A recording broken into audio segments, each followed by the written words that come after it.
Ж. Жазира.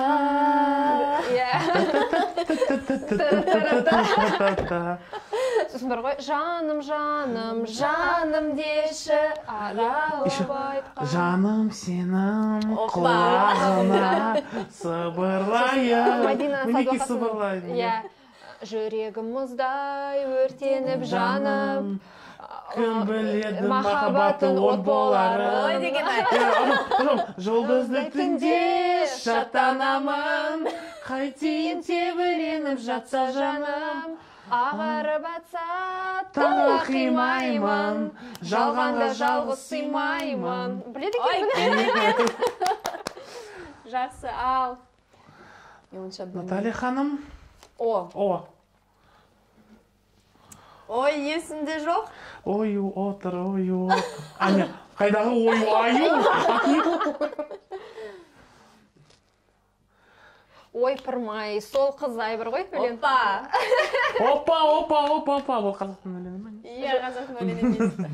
Одан басталатын бар ғой, бар шығар.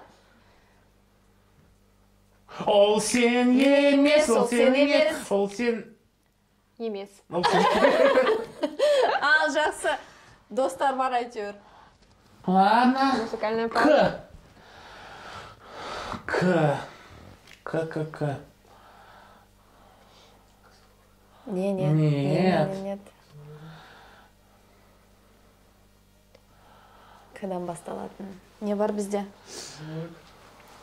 Тағы да кен далам, толған айын, не толмыз. Кен дала, Ұмытып қалдық, әнеки. Керемет әндер бар бізде. Керемет әндер бар қазақта. Білмеймін, шынымен де Ал, білмеймін. жақсы. М. Соңғы. М. Мама, тайым. Тағы да қандай бар? М. М. Менің елім. Менің елім. Гүлім Дұрыс, болып. әнеки ең мықты өлең. Иә. Өлеңдердің ішінде. Кстати, Наталья ханым, вы слышали о таком проекте, как «Мәмле ситуативті қазақ тілі»? Не то, что слышали, Дмитрий Я его Сергеевич. создала, можно сказать, да? Не я создала, создатели... Возродила. Ну, не то чтобы возродила, он, в принципе, и был в нашей области. Мы сегодня подходим несколько вместе с вами, Дмитрий Сергеевич, несколько с другой стороны к ситуативному казахскому. Что душой кривить, когда люди говорят, что я не знаю, как выучить язык, мысалы, Қостанай облысы алатын болсақ, бірнеше осы тілдік аландары бар. У нас, наверное, где-то 3-4 площадки, где ты свободно, еркін түрде, тегін, ең бастысы тегін, сол қазақ тілді үйренесің. Только тек ниет болса жеткілікті, қалауын болса болды. Келсең болды, саған бүкіл нәрсені жасайды, істеп береді, шығарып береді, мысалы қолына береді, сен тек осылай үйіне келіп, повторяй, қайтала, самое главное, все.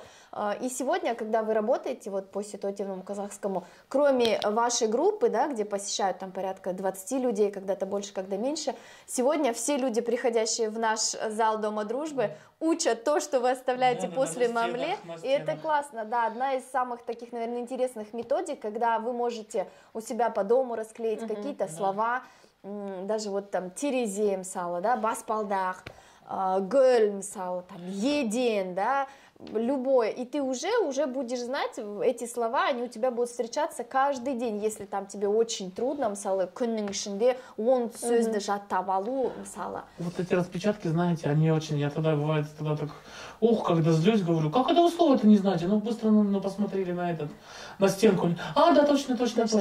И они вот эти слова оттуда берут и помогают строить вот такие простейшие предложения. И почему я говорю, почему я начал вот Мамле Туралу начал говорить? Все мы знаем, что сейчас законопроект есть, который, да, всех госслужащих обязуют знать государственный язык. И, знаете, очень так интересно, и с другой стороны очень печально, что вот сейчас многие будут Всегда тратить на это деньги, и немалые, причем деньги. А если говорить о том, что вот, знаете, я вижу рекламных многих учебных центров, и там пишут, урок столько-то стоит, урок столько-то стоит. И многие пишут, государственный язык должен быть бесплатным. Да, но государственный язык, он должен быть бесплатный, он и есть бесплатный. Сколько, вы говорите, 4 площадки, тоже можно насчитать 4 площадки, это, наверное, даже не считая нашего Тильдарына, Центра обучения языка. Вот. Но человек, который, извините меня, тратит на вас свое время, он и зарабатывает своим трудом, он и должен брать за это деньги. Я, извините меня, диплом, если у меня есть диплом казаховеда, это не значит, что я должен бесплатно его преподавать каждому частно, да. И вот очень обижает то, что сейчас, вот когда вот открыто, когда ты преподаешь открыто, вот вы приходите, ну да, надо пару слов в день выучить, ну без этого никак. Ну никак я не вложу, да, например, в голову людям, если люди просто не захотят учиться. Прийти просто отсидеться и, например, не прочитать там пару слов, хотя бы то, что ты просишь элементарно, так ведь тоже не получится. И поэтому сейчас вот тем, кто не то, что боится этого законопроекта, а кто в ожидании, я думаю, стоит к нам прийти, хотя бы какие-то азы получить. Не то, что даже вот азы. Мы ведь не ставим свою цель, вот, да, я вот говорю почему на русском, потому что все-таки русскоязычно направлено. Мы не ставим свою цель, скажем так, что вот вы столько-то не знаете, вы не приходите. Вот в том-то и дело, что особенность нашего проекта, что мы не набираем уровни. Мы стараемся помочь каждому. Пришел ты нулевой, мы как-то пытаемся не отказать, пригласить, посадить, привлечь. Естественно, в группе есть кто и больше, скажем так, владеет языком. Но они ведь помогают тем, кто меньше. Они же с радостью это делают, и они даже нравятся. Даже бывает тогда фрагмент, когда у меня, если ученик хорошо, например, ответил, он сам может фрагмент урока провести. Вот почему вот люди этого боятся, в позиции сидеть, я ничего не понимаю, но мне кажется, это ведь тоже, это отговорка в таком случае. Вот, и поэтому, почему вот к нам нужно ходить, давно уже к нам нужно было ходить, начинать. Потому что когда-то, да, мы с азов начинали. Но сейчас есть те, которые уже конкретно предложения составляют, которые на вопросы отвечают, которые умеют уже на вопросы отвечать, на многие темы. Но, естественно, мы помогаем тех, кто к нам приходит. Даже с нулевым уровнем. Никого не было такого, что сказать, вот у нас уровень уже продолжающий, все, вы не приходите. Всех усаживаем, всем даем материал, всем разного уровня даже даем задания. Было и такое. Жалпы вот госслужащий, жаңа госслужащийлар туралы, мемлекеттік қызметкерлері туралы айттыңыз ғой. Я күні кеше ғана бізде мысалы бір публикацияда шықты, бүкіл мемлекеттік қызметкерлерге міндетті түрде қазақша білу керек. Қандай да бір тест тапсырама, не істейді олар? Тест арқылы, қаз тест тапсыратын шығар, тест арқылы осы жұмысқа кіреді сияқты. Бірақ та комментарийларға кірген кезде адамдарға таң қаласың, расында да. 32 жылдың ішінде біз осы мемлекеттік тілді жетік білу үшін қаншама қадам жасалынды, расында да. Бірақ әлі күнге дейін біздің, тек қана біздің облысымызда емес, жалпы адамдар негативті түрде осындай ақпаратты алынады екен. Ол дұрыс емес, қабылдайды. Ол дұрыс емес. Почему мы за 32 года до сих пор не пришли, не выучили? А сейчас, когда государственных служащих начинают обязывать, қаншама сөздер естіп жатырмыз, оқып жатырмыз. Давайте смягчим эту ситуацию. У нас, в принципе, комментарии лучше не открывать. Мен, мысалы, комментарийлерді ашуға, ашпауға тырысамын, мысалы. Өйткені қаншама жағымсыз пікірлер бар. Мен оларға қарамаймын. Мысалы, осы қабылдамаймын, мысалы. Осы жағымсыз пікірлерді мен адам ретінде, Қазақстан Республикасының азаматы ретінде қабылдай алмаймын. Солай дейсіз ғой. Вақыт. Катя, қалай ойлайсың? Енді, мысалы, қазіргі кезде көбі, мысалы, менің анамның жасындай бірге в Советском Союзе деген ну, вот я часто слышу, они до сих пор как будто остались в Советском Союзе. Вы правильно говорите, вот 32 года, да, независимости, все эти 32 года мы идем к тому, что нужно знать государственный язык. Это не так, что вот завтра сказали, вчера сказали, что завтра надо, да, чтобы надо знать. Это все на протяжении 32 лет, это все говорится. И при этом русский язык ни в коем случае не принижается. Вот, например, я тоже как спикер участвую, всегда я пропагандирую госязык, и мне все говорят, вот, пропаганда. Я говорю, ну я же говорю о важности изучения языка, не о том, что только он нужен, только его учите, вот в Казахстане без казахского никак. И вот пока есть такое мышление, что там раньше было лучше, Советский Союз, все идет из семьи. Дети сейчас, он мне не нужен, потому что я буду учиться за границей. Откуда это идет? Это идет из семьи. Например, вот даже недавно закончился у меня рабочий день, и забирали ребенка, армяне. И он беседует со своим ребенком, я иду сзади и невольно стала свидетелем разговора. И он говорит, почему ты учителю казахского языка сказал, я уеду в Армению, мне казахский язык не нужен, так говорить нельзя. Ты живешь в Казахстане, ты должен знать, неважно, уедешь ты, не уедешь, ты должен знать казахский язык, должен стараться, стремиться учить его. Я считаю, вот это вот правильно, когда идет воспитание с детства именно о важности изучения государственного языка. Да, конечно, сейчас будет сложно именно вот взрослым людям, его тяжело выучить будет, но нужно стремиться, стараться, потому что если есть цель, желание, то можно, всего можно достичь. Алла Аристотелеміз Әл-Фараби айтқандай, адамға ең бірінші білім емес, тәрбие берілу керек дейсіз ғой. Ал жақсы, қадірменді достар, біз сіздермен мінекей бүгін Қостанай облысы Қазақстан Халқы Ассамблеясының қабырғасында жиналып, уақытымызды бөліп алып, рахмет сізге дейміз. Есть к вам большая просьба, дорогие друзья, дорогие коллеги. У нас в преддверии 1 мая принято всех поздравлять. Правильно, у нас идет День единства народа Казахстана. Мы все с вами представители разных национальностей. 2-3 слова поздравления кустанайцам, казахстанцам. Ал құрметті қазақстандықтар, құрметті қостанайлықтар, келе жатқан бірлік күні құтты болсын. Біздің Қазақстан Республикасының ең басты байлығымыз, біздің достығымыз, біздің бірлігіміз. Енді еліміз тыныш, халқымыз аман болсын. Әнеке, рахмет. Катя? Мен Дмитрийдің сөздеріне қосыламын. Осылай бір шаңырақтың астында, ашық аспанның астында бәріміз осылай тату тәтті өмір сүре берейік. Ал жақсы, менде де әрине тілегім бар. Ол біздің республикамызда, Қазақстанның ішінде түрлі этнос өкілдері бір шаңырақтың астында тату тәтті өмір сүре берсін. Біздің егемен еліміздің іргесі мықты, біздің қыздарымыз қайратты, ұлдарымыз өжет, халқымыз қаһарман болсын, әрине дегім келеді. Барлықтарыңызға әрине көптен көп рахмет. Рахмет.